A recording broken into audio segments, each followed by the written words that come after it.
Assalamualaikum warahmatullahi wabarakatuh. Sabahul khair, habibi wa habibti, sabahul nur, sabahul ful, sabahul wards. Kif hal? Alhamdulillah khair. Today is Wednesday, August 11th, 2020. I am Mualimah Tuti Wardani Bako SPD. Now our subject is biology. I will tell you about the indicator that you must reach in this subject now. The first is be able to explain of ossification's process. The second, be able to mention and explain the kinds of joints based on the number of movement. The third, be able to mention and explain the kinds of joints based on the directions of motion. Alright, Habibi wa Habibti, before we are going to the topic, Mualimah will explain to you the glossaries of English from our topic. The glossaries are ossification, pembentukan tulang, cavity, rongga, joints, sendi, direction, arah, movement, gerakan. Alright, Habibi wa Habibti, now our topic is about ossifications and the kinds of joints. Is everybody ready to start? Naam. Yalla bina nabda'un nashat Habibi wa Habibti. Habibi wa Habibti, do you still remember what is our topic last week? Naam. Our topic last week is about bone structure. Do you still remember what is the bone structure? Naam. Bone structure, there are epiphysis, diaphysis, chakra epiphysis, spons bone, sumsum or marrow, peristome, and many others. And then last week we have studied about cartilage. Do you still remember how many kinds of cartilage? Yes, naam, right.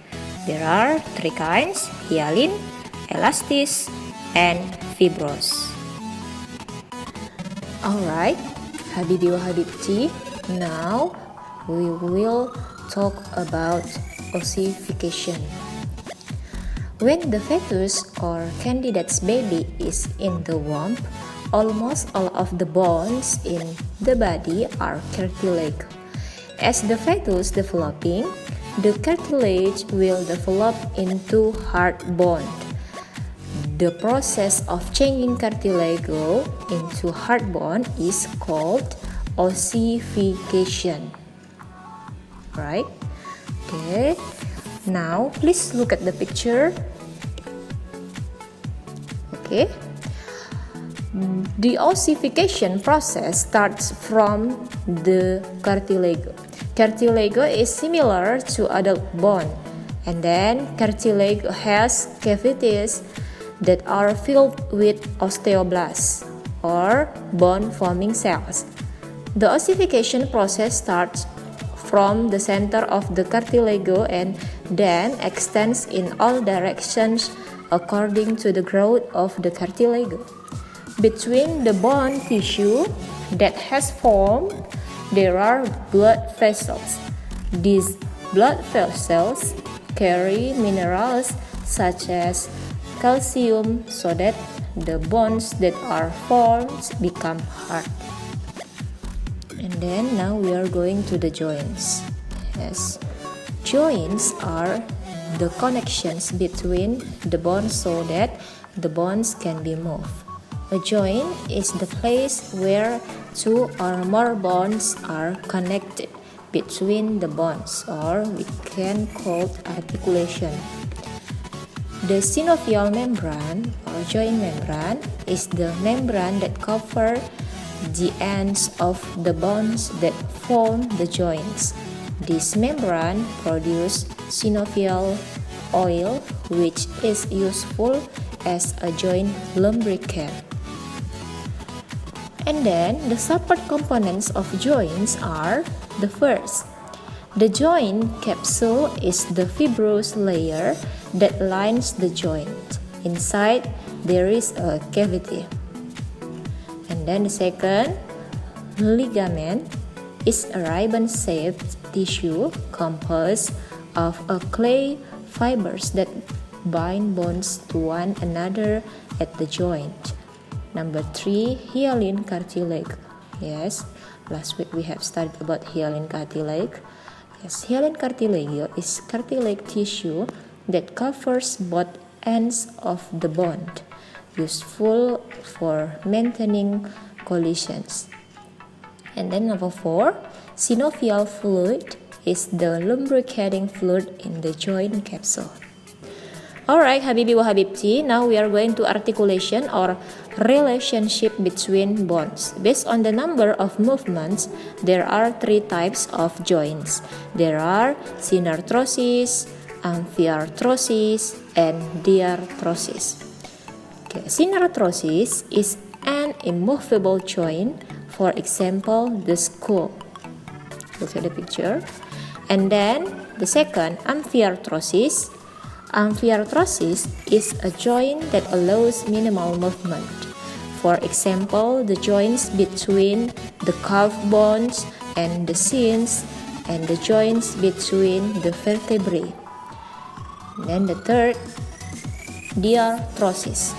Diarthrosis is a joint that allows the bones to move freely.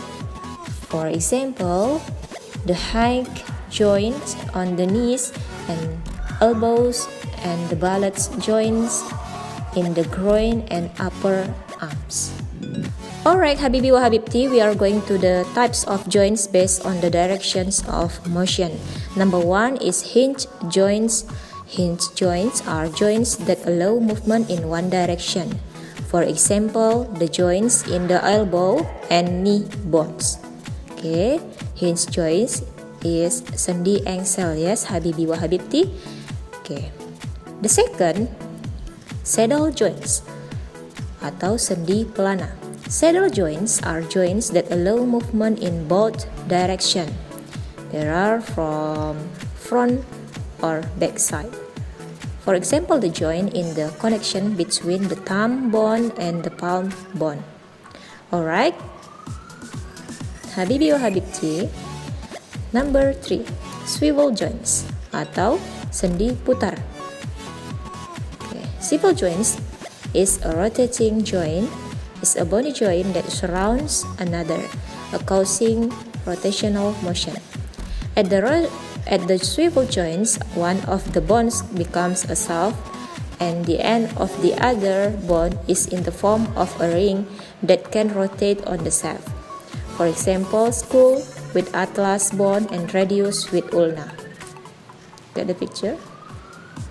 And then number 4, sliding joints atau sendi geser. Sliding joints are joints where the movement is only sliding. The two ends are slightly flat or not porous. Yes. The working principle of this joint is that one part of the bone moves to slide over another bone.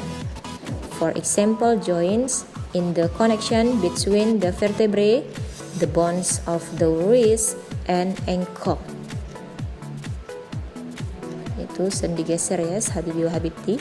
And then the last, ballot joint. Ballot joint is the joint of the bones with the free movement of the other joints. That is, it can move in any direction. Atau sering kita sebut dengan sendi peluru. For example, the upper arms bone with shoulder bracelets and thigh bones with hip brace. Okay. Alright, Habibi wa Habibti. That's all our topic for today. Next time we will continue with another material. Thank you for your attention. Shukran.